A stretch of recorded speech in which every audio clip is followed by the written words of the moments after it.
We have some breaking news for the Morning Track Power Hour. Mike, you want to kick us off? Yeah, this is just in over the wire.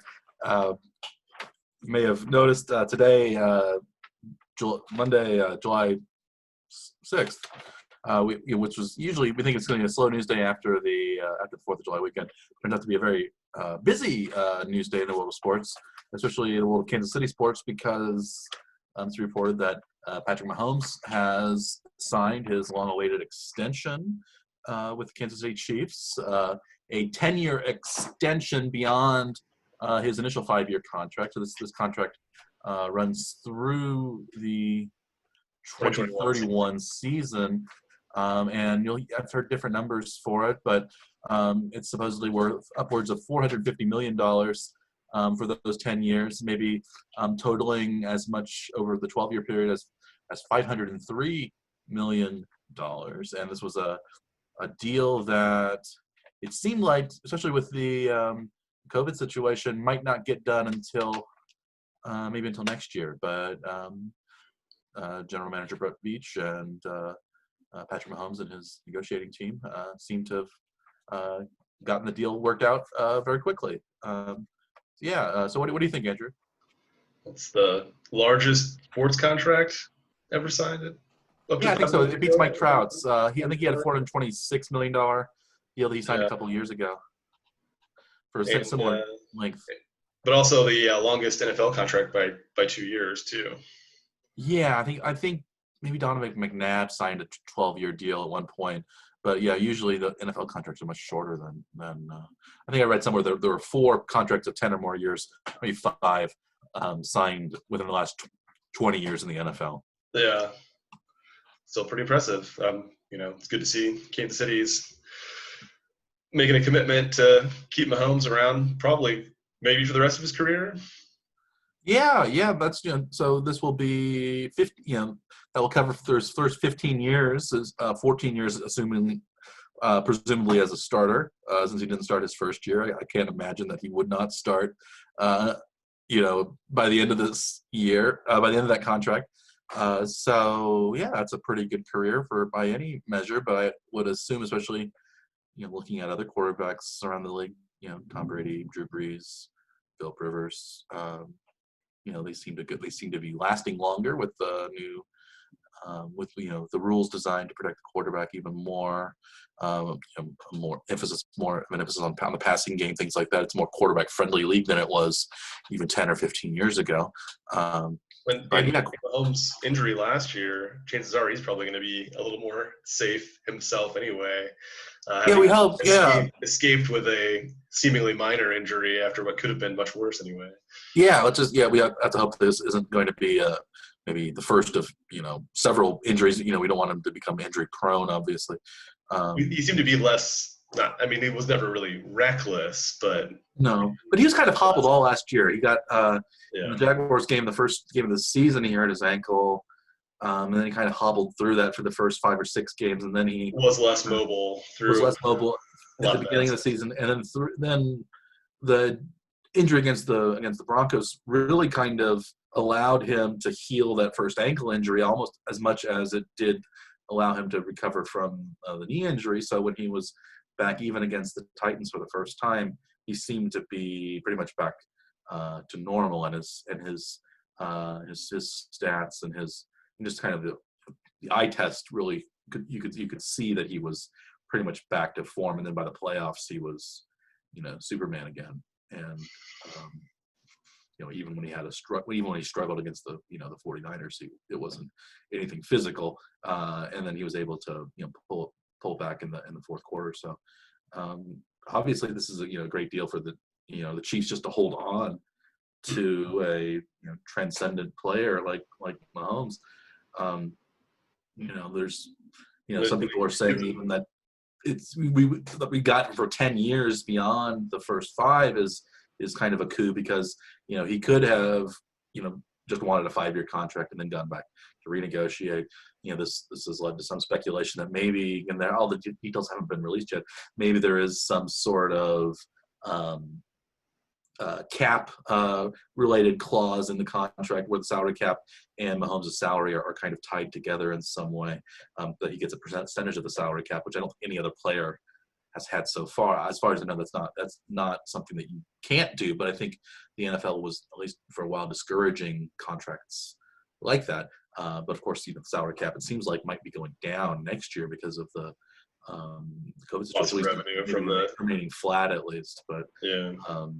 yeah, so if you have maybe, but I saw Michael Lombardi, not Michael Lombardi, Mike Florio today talking about, well, maybe this is actually not the wisest deal for Mahomes, because maybe in 5 years' time, $4 to $5 million might not be a ton of money for a high level starting quarterback. Maybe they're going to start making $50 million a year when, who knows, maybe Kyler Murray or somebody gets his next contract. But That is the typical quarterback deal. Like who is the most wealthy quarterback tends to be the quarterback who signed the most recent contract. Right? yeah, I think I had read somewhere too that one of Mahomes, there was some sort of clause in the Mahomes' contract that he could renegotiate if he falls outside like the top 2 or 3 quarterbacks by salary. Assuming probably that even by year 10 or 12 of the contract, he's probably going to still be a top 5 quarterback at the very least. I would say, since just the way quarterbacks tend to age, and MVP in second season, Super Bowl champion in his third season. This seems like the obvious time to extend this kind of type of contract, at least anyway, to somebody, right? Yeah, this is fantastic, I think, for the Chiefs. Again, getting, usually these big, long contracts are signed. We talked about this a little bit ago. After the player has kind of reached his peak. Think of the Pujols contract that he signed with the Angels when he was 29, 30 years old, and he was pretty good the first couple of years, maybe, but then you're paying for previous performance, really, rather than paying for future performance. And with this Mahomes deal, it kind of is the best of both worlds, right? I mean, his previous performance has already been outstanding, and just 3 seasons of play, and he's still young enough where his future performance is, we just learned how to read defenses in the last season. I mean, yeah. So sky's the limit. Apparently, it seems like. And he's getting paid, 2 million, 3 million. I think he's paid 3 million something next year. Then I think his 5th year option is like 24 million. I think the 5th year options usually work as isn't it top 5? It's like the top 5 average salary or something like that. So like Jared Goff, gets a bunch of money because of that and things like that. But of course, Mahomes is proved. Goff, Carson Wentz. I think a couple of the players that have signed those big contracts about the same time as Mahomes did before his 4th season, when you don't have to do that until really after your 5th season to renegotiate the contract. So I think really it helps with the team a lot though too, right? Because the next 2 seasons, like cap contracts are already sort of in place. So teams that having to renegotiate other deals just to make this one work for this season or next. Yeah, I think that's already planning for the money that they'd already allotted for Mahomes, and it doesn't make anything different until 2 years from now. Yeah, I think that's a good point, because even if you think, it's a ton of money 3 years from now, we at least know exactly how much money it's going to be. It's on the books, and we know that's how much we have to work around. So it's you can start targeting players farther in advance, thinking, well, can we afford this type of player? Can we afford this type of player? We already have this much. We don't have that uncertainty looming over us like we did. Right. And well, so I think they can plan for it, right? So I mean, they have other contracts they may try to expire or rework to keep them around if they need to, or drafting appropriate replacements for guys that are going to be too expensive to maintain. So this seems to be like the best of both worlds for that reason too, from the team and the player perspective. And again, I think when it said it was $140 million guaranteed. If Mahomes gets hurt tomorrow, he's going to be paid $140 million. So that's a good again, for NFL contracts. Those aren't guaranteed like they are like baseball contracts. And so I'm not as familiar with the NBA, how those contracts work compared to baseball and football. But baseball, the contracts are guaranteed. Football, it's kind of a 1-year deal, kind of ongoing. As long as the team is kind of willing to pay you that much money, they will keep you around. It's they're more like team options, how they work in football rather than in baseball. But I think the Mahomes contract, from what I've read, has some language that's different than the normal one, and he has chances to opt out or like maybe renegotiate even if things end up looking different down the road. So I think it's a very good deal for the Chiefs, especially. I think it's a good deal for Mahomes too, because he's cashed in. He's got almost $500 million now, and this is something that you're making this much money. You can always put a lot of it away, put it in hedge funds, and still invest a lot. And by the time he retires, I would guess he's probably a billionaire. Don't you think?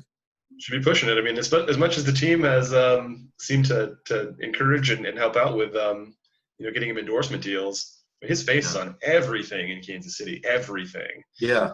So I mean, and he seems to be starting to become the face of the league though too, where he was starting to be into the national commercials. Yeah. Like State Farm State Farm. Yeah. Hunt's Ketchup. Yeah, I mean, it'd be hard to see that maybe as long as he's at least somewhat savvy with all the money he's going to be bringing in, billionaire does not seem out of the realm of possibility. Yeah, so this is it's really good for him. I'm not one of those people who begrudge the players from taking as much money as possible, since it's a business that makes a lot of money off of the players. I tend to, I think you do as well. We tend to support the players over management in most of these labor disputes. So yeah, and it's good that it didn't become a kind of acrimonious negotiation either. It seemed like everybody was, I don't know what happened, behind backroom doors, but it didn't. Nothing spilled out. That was a little, unlike maybe the Chris Jones situation, which maybe now can be settled more easily. Well, now they have we know what once numbers solidified, then there's a chance they could make things work with Chris Jones. So he's happy and the team's happy as well. I hope so. Yeah. Chris Jones, I think they put the franchise tag on him. I think he's slated to make something like $17 million this year, whereas I think he wants like $22 million. I'm sure there's room for agreement with longer term deals and that kind of work, or more guaranteed money over a shorter period of time or a longer period of time, depending on what they want. It seems like now they have like the room to negotiate, but I don't think anything was going to get done until Mahomes deal. Yeah. So and the Mahomes thing I think came through much more quickly than either of us would have guessed. I wasn't sure it was going to happen at all before the season started. It seemed like it might before the pandemic. Yeah. Especially with the pandemic. Once that happened, it seems like all bets were off. Well, yeah. The odds are way down on getting a deal done before now. Yeah. So it seems like we're both in agreement here that this is a fantastic deal for both of them, at least depending on what the language is in the contract. And I think and the fans too, right? I mean, very much embrace. You have the Mahomes jersey. It's not going to go on the discount rack anytime soon. There's also a no trade clause in the contract as well. So although those are sometimes seems like he's a Chief for life, essentially, right? Yeah, which is nice. I think that's something that happens a little bit more maybe in football than it does in some other sports, partly because careers are a little bit shorter. Right. But and for quarterbacks, they don't bounce, especially franchise quarterbacks, don't bounce around that much unless there's an injury and something happens and contracts are a little bit different. But this is something that I don't really see a case where, or any sort of likelihood where 5 years down the road something happens and we don't have Mahomes anymore. And that I guess it could happen, but unpredictable. There are so many things that could happen between now and then. I think it's more likely that the Chiefs' nickname changes than Mahomes leaves early though. So yeah.